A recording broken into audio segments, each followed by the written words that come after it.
Olá, seja bem recebido, seja bem recebida por aqui. Esse aqui é o Domini Holding e Proteção de Patrimônio Família e Empresa.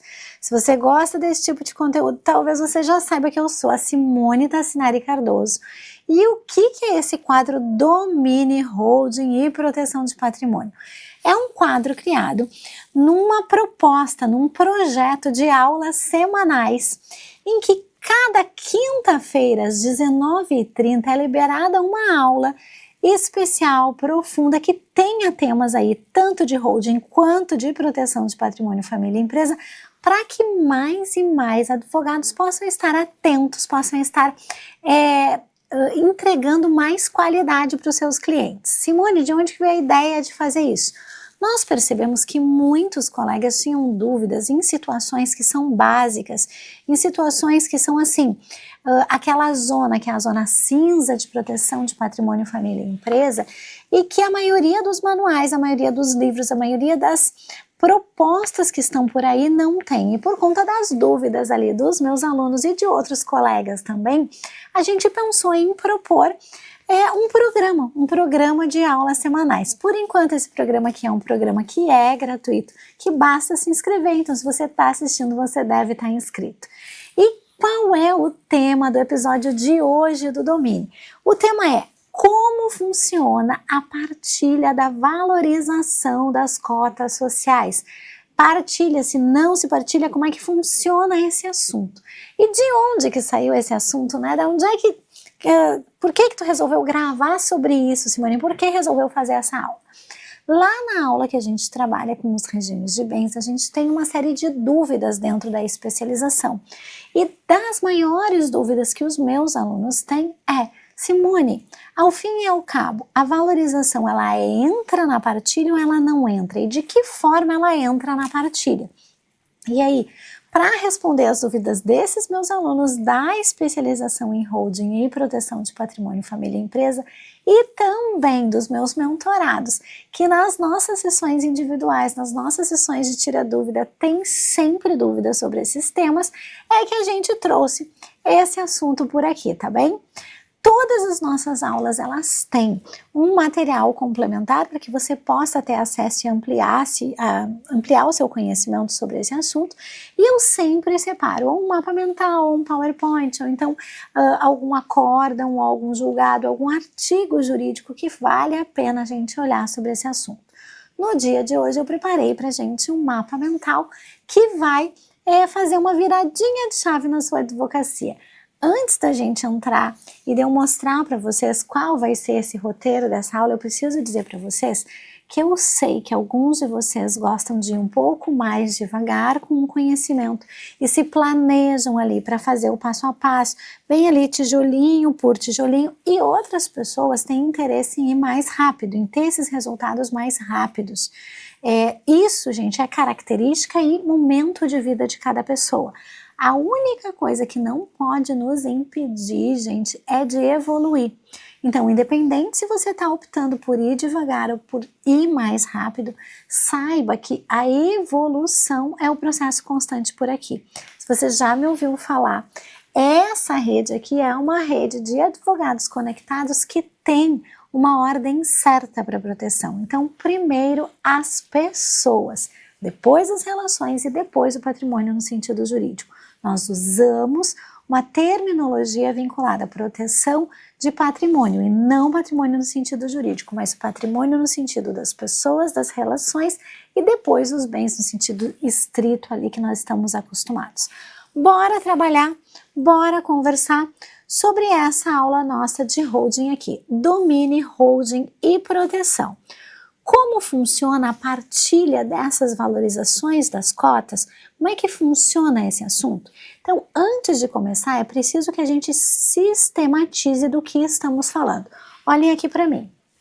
Habitualmente, nessa zona cinza de proteção família e empresa, nós temos dois tipos vamos dizer assim, possibilidades empresariais. Os outros tipos a gente geralmente não usa, tá? Mas são dois tipos que habitualmente estão no nosso radar.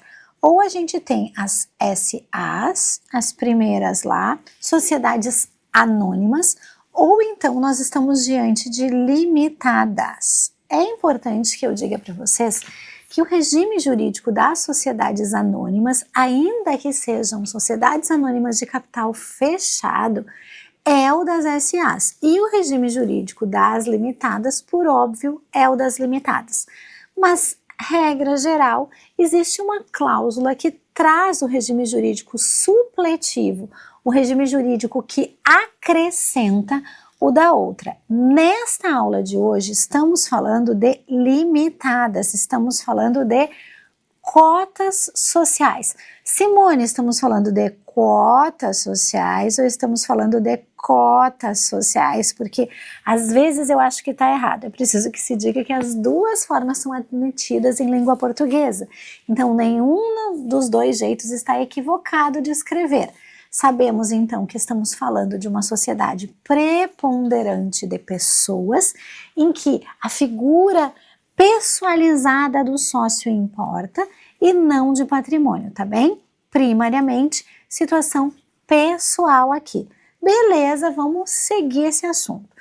Quando nós falamos da valorização das cotas sociais, nós falamos de alguém que montou uma limitada e não importa muito se essa limitada é operacional ou não é operacional, não importa muito qual é o objeto social dessa limitada, que para que eu esteja dentro dessa limitada, a pessoalidade importa, então interessa quem é o seu João que vai ser meu sócio, certo?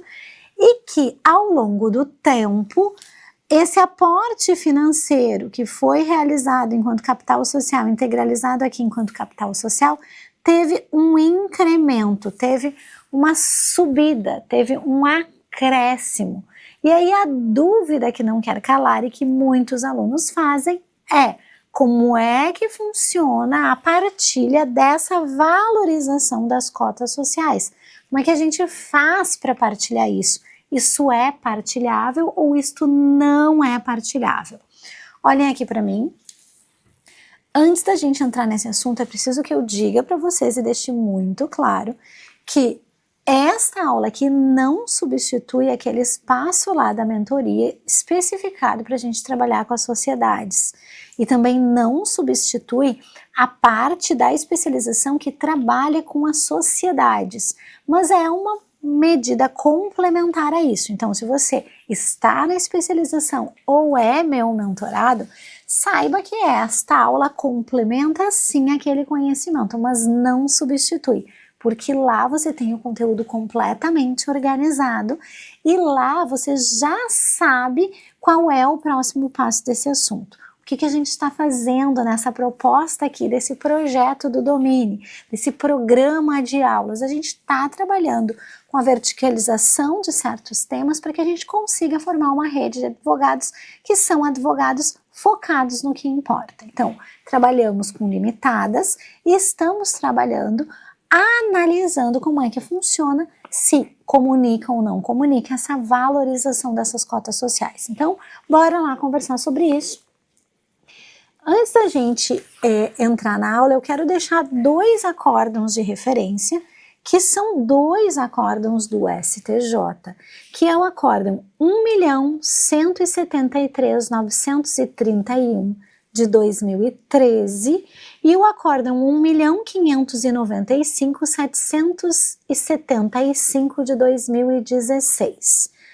Estes dois acórdãos são dois acórdãos interessantes que trazem a abordagem do STJ em 2013 e em 2016 para este tema. Olhem aqui para mim. Não são acórdãos com repercussão geral. Então, estes acórdãos, eles não podem ser chamados de jurisprudência, porque jurisprudência é um conjunto de decisões reiteradas dos tribunais e, eventualmente, uma jurisprudência vai ter um efeito vinculante por força do efeito magnético que as questões de imanência trazem quando o STJ decide repercussões em teses jurídicas. Este assunto aqui é um assunto que foi julgado em 2 momentos, olhando para casos concretos especiais. Simone, isso não é jurisprudência, mas eu ouvi dizer que isso é jurisprudência. No sentido leigo do termo jurisprudência, isso é sim.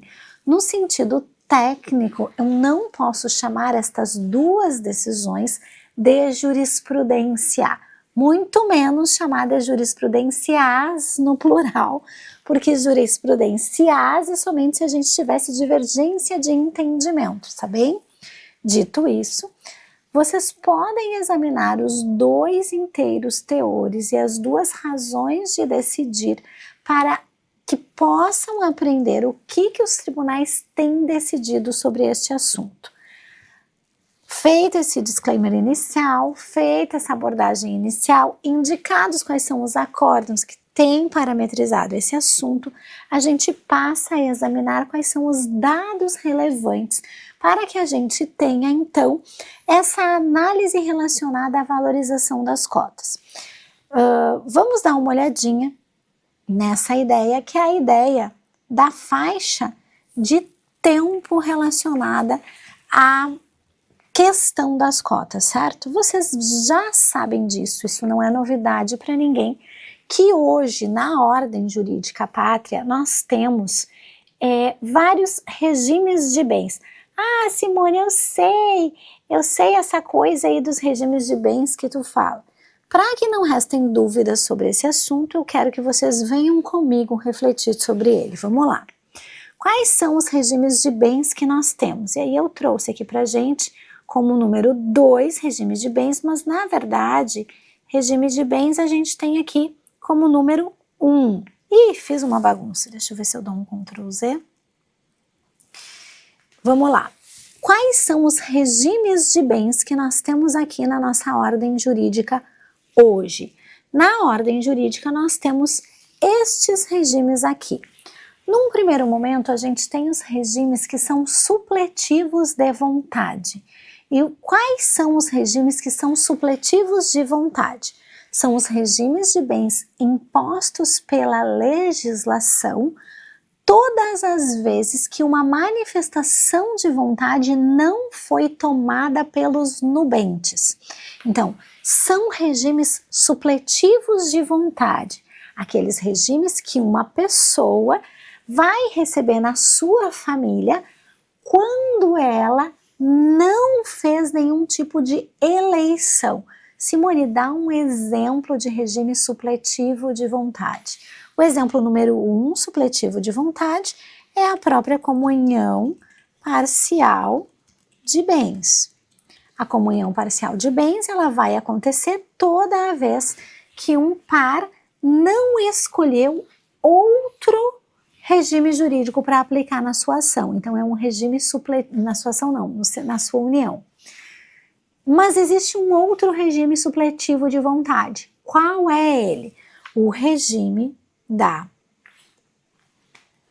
separação obrigatória de bens da pessoa com mais de 70 anos.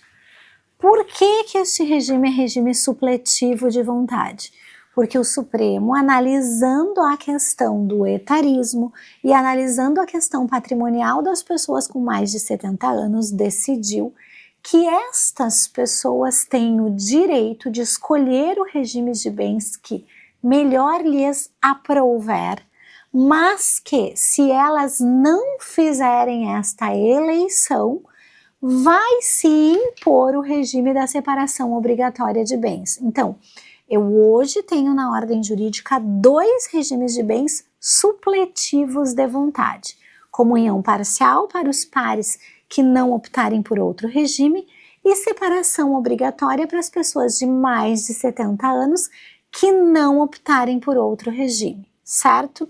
Depois desses regimes que são supletivos de vontade, nós temos regimes que são típicos. O primeiro regime típico é o regime da comunhão universal de bens. Esse regime importa na comunicação de todos os bens adquiridos na data da união, antes dele ou depois dele. E são ressalvados, ou seja, tirado da comunhão, aquilo que a legislação diz que não deve comunicar. Então, neste regime de bens da comunhão universal, olhem aqui para mim, eu posso ter uma massa, que é uma massa patrimonial individual, e dentro dessa massa patrimonial individual vem um casamento ou uma união estável, e eu tenho, a partir do meu casamento, tudo em comum com a outra pessoa, menos aquilo que a legislação diz que eu não tenho em comum. Então, posso ter aqui bens exclusivos. Vou dar um exemplo. Bens gravados com cláusula de incomunicabilidade. Bens gravados com cláusula de incomunicabilidade não comunicam nem na universal. Então, tem uma massa que é comum, mas eu tenho um espaço que é de bens exclusivos. O segundo tipo de regime é o regime da comunhão parcial de bens. O regime da comunhão parcial de bens, ele importa necessariamente em duas massas patrimoniais que, a princípio, só vão se comunicar a partir da união. Então, a partir do casamento eu tenho uma massa que se comunica, mas eu continuo tendo uma massa que é exclusiva. Então, eu tenho 3 massas patrimoniais. A massa exclusiva de cada um dos cônjuges e a massa que é comum, que é de ambos. A massa comum, ela se constitui a partir da união. Depois disso, a gente tem a participação final nos aquestos. Esse regime de participação final nos aquestos, ele é um regime, deixa eu ver se eu consigo, aqui ó. Ele é um regime que importa uma massa individual, uma massa comum e outra massa individual. Aquestos são considerados bens comuns, então a gente tem bens que foram constituídos dentro da união, bens que são exclusivos, vigentes dentro da união, e quando a gente se divorcia, a gente passa uma régua e faz uma contabilidade. Quanto que este nubente trouxe, quanto que o outro nubente trouxe. Qual foi o crescimento desse casamento durante a união? O crescimento é considerado bem aquesto e os aquestos se comunicam. Essa massa patrimonial da participação final nos aquestos, ela é um pouco rara no Brasil, mas ela vem sendo utilizada sobretudo por pessoas que querem assegurar uma gestão independente do patrimônio familiar. Mas no momento do divórcio a gente vai precisar fazer partilha. Depois disso a gente tem a separação convencional de bens, que é essa modalidade aqui, terceira, e o que trata essa separação convencional? É um regime jurídico que traz duas massas patrimoniais independentes. Para que eu tenha patrimônio comum, eu preciso colocar no nome dos dois.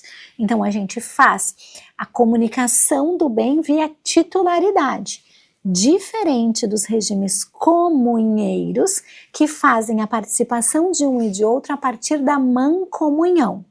Na separação de bens, a titularidade do bem é que traz a comunicação. E, por último, nós temos a separação obrigatória de bens, que é essa separação imposta pela lei.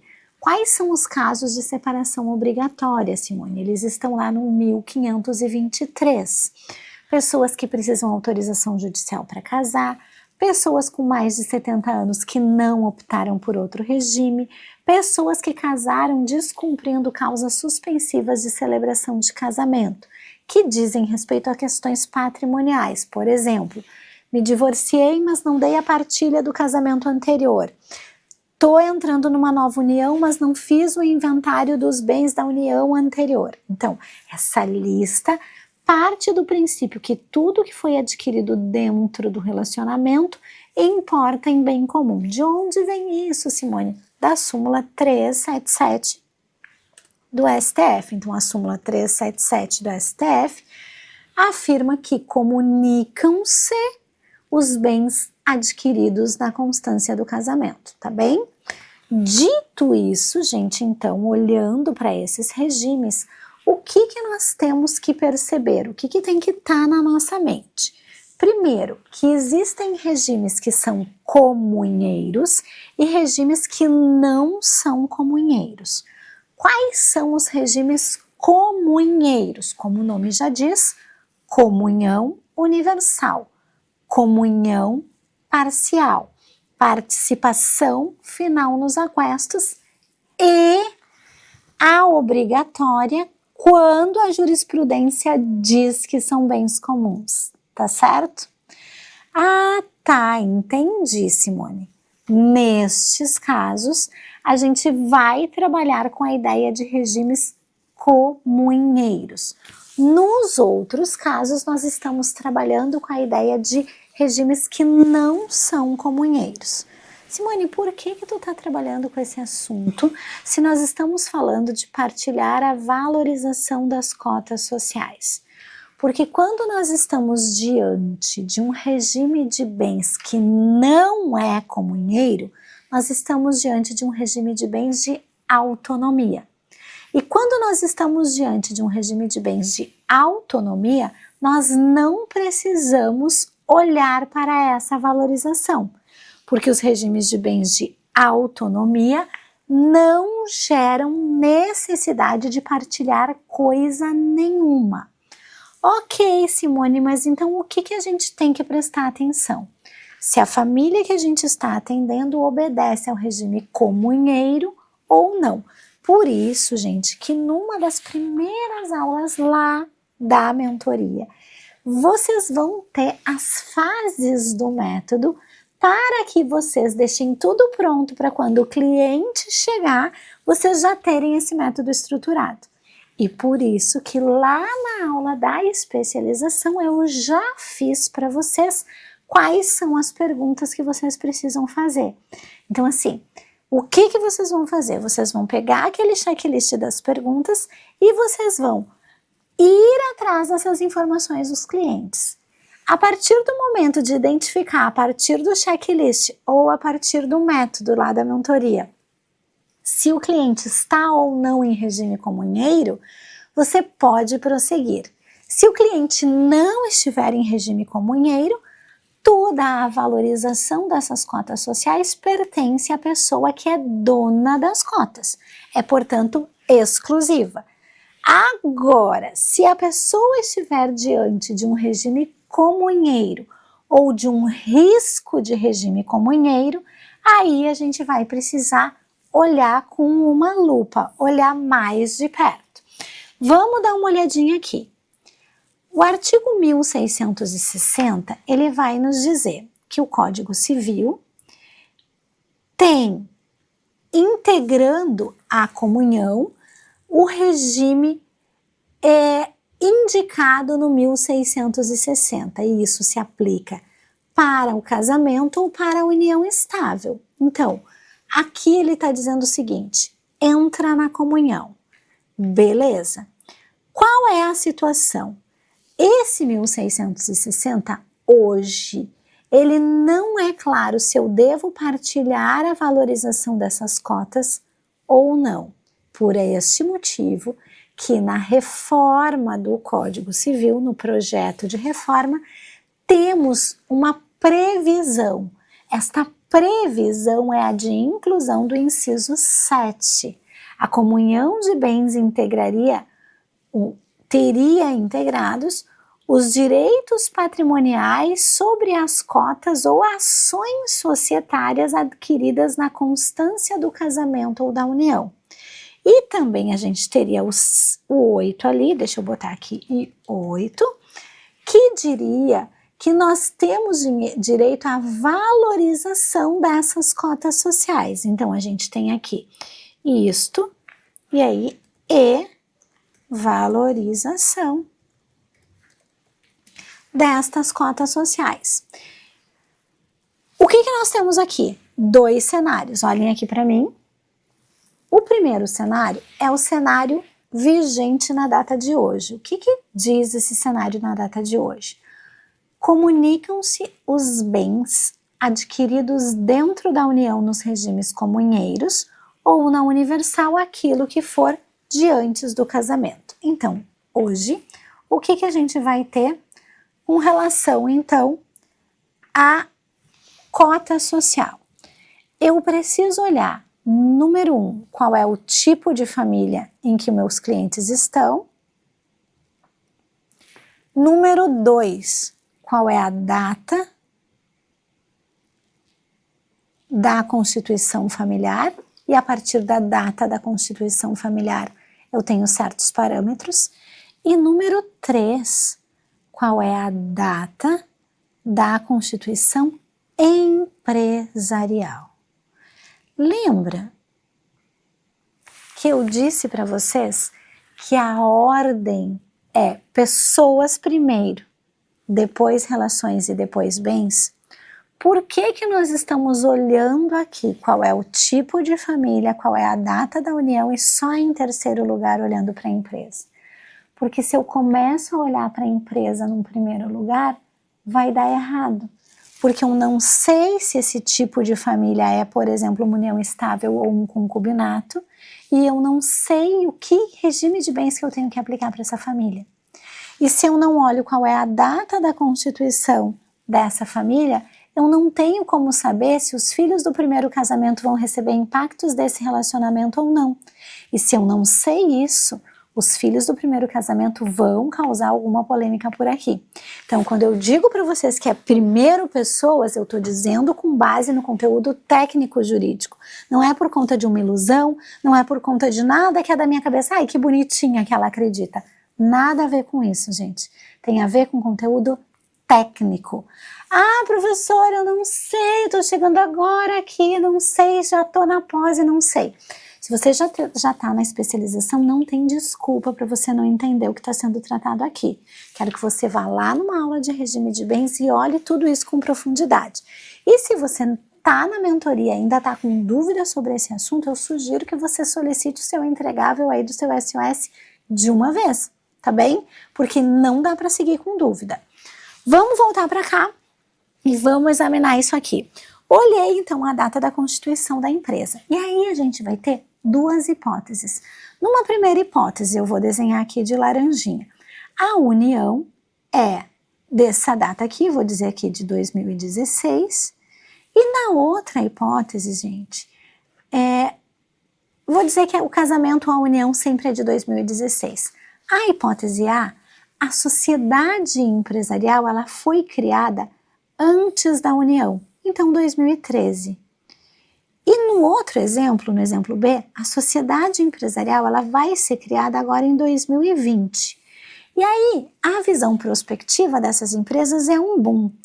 Todas elas aconteceram aqui, necessariamente com uma vantagem, elas explodiram no mercado. E aí uma cota social que lá em 2013 valia R$1.000, agora está valendo R$100.000. E a mesma cota social que em 2020 valia R$1.000, agora está valendo R$100.000. Dito isso, a família A e a família B vão ter tratamentos jurídicos iguais? Não. No panorama de hoje, a família A e a família B têm uma dimensão muito diferente de tratamento. E agora a gente vai voltar lá para o mapa mental. E eu quero que vocês enxerguem aqui comigo. A gente vai checar aqui no mapa mental qual é a data da união. E aí, eu queria muito que desaparecesse esses coisinhos aqui, não faço a menor ideia como é que eu tenho que saber para ele ir embora. Bom, foi embora, vamos lá. O que eu olho na data da união? Se a união é de antes da estruturação da empresa, a consequência é que a empresa é igual a bem comum. Então, se a união é de antes da estruturação da empresa, a empresa é bem comum. E se a união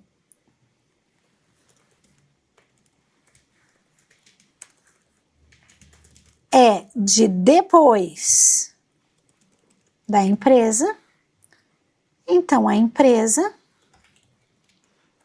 é bem particular. E aqui a gente já tem parâmetros.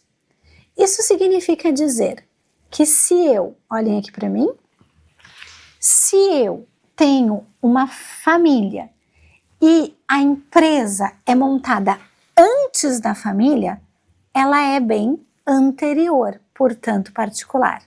Mas se a empresa é montada depois da família, ela tem a tendência de ser bem comum. Simone, se for comunhão universal, aí a gente vai considerar sempre idênticos. E isso leva ao seguinte raciocínio. Se eu estou diante de um regime comunheiro e a empresa é bem particular, a valorização dessas cotas também é bem particular. Mas se eu estou numa união e essas cotas foram montadas dentro da união, essas cotas são consideradas bem comum. Portanto, a valorização vai atingir o companheiro. Ok, Simone, entendi. Essa é a primeira leva, a gente já entendeu. Então, a regra número 1 é a data da união. Se eu tenho uma empresa dentro da união, a empresa é dos dois. Se eu tenho uma empresa fora da união, a empresa pertence somente àquele que constituiu a empresa antes. Beleza? Beleza, depende do regime de bens. Ok. Se nós tivermos a aprovação desses incisos novos referentes à mudança do Código Civil, isto muda. Ah, Simone, o que muda? A partir da aprovação dessa parte do texto, nós teremos a comunicação da valorização dessas cotas sociais, independente de terem sido constituídas antes ou durante a união. Ah, Simone, mas a gente tem casos em que as pessoas tinham uma sociedade antes da união, e aí ele era bem pobrinho, coitado, pobre coitado lá, etc e tal, e ele entrou na justiça, porque no dia do divórcio, 30 anos depois, ele estava mega rico. Será que a gente tem casos que essas esposas ou esses maridos questionaram? Sim. Que casos são esses? Aqueles 2 acórdãos que eu apresentei para vocês. O que esses acórdãos afirmam? Afirmam que, quando a sociedade é constituída antes da união, nós temos uma sociedade particular, e quando a sociedade é constituída dentro da união, nós temos uma sociedade comum. E a valorização, o incremento patrimonial. Um desses acórdãos afirma que esse incremento patrimonial, ele é mero fato econômico, e por ser mero fato econômico não entra na comunhão, e diz que não é possível comprovar que houve esforço comum nesta aquisição. Aqui eu quero fazer um grande parênteses. Por que eu quero fazer um grande parênteses?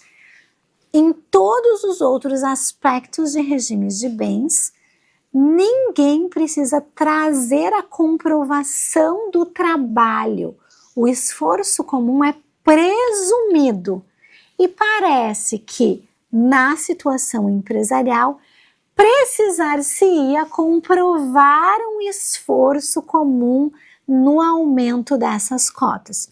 Simone, tu concorda ou tu discorda disso? Qual é a tua posição? Eu tenho a minha posição pessoal, eu tenho a minha posição particular, e um dia, aliás, se vocês quiserem, podem escrever aqui nos comentários se vocês querem saber o que eu penso. Mas agora, eu não vou dizer o que eu penso, agora eu vou dizer o que está vigente. Está vigente no Brasil que o aumento das cotas, o aumento do valor dessas cotas só vai ser dividido se for de dentro da união. Beleza, é isso que é vigente no Brasil. E faz como, Simone? Aqui eu quero recomendar a leitura de alguns artigos do Código Civil. E qual vai ser a lista desses artigos que eu vou recomendar a leitura? Eu vou pedir para que vocês leiam o 1027 do Código Civil, o 1028 do Código Civil, o 1029 do mesmo Código Civil, o 1030 do Código Civil e o 1031 do Código Civil. E também vou requerer que vocês façam a leitura do artigo 600 do CPC.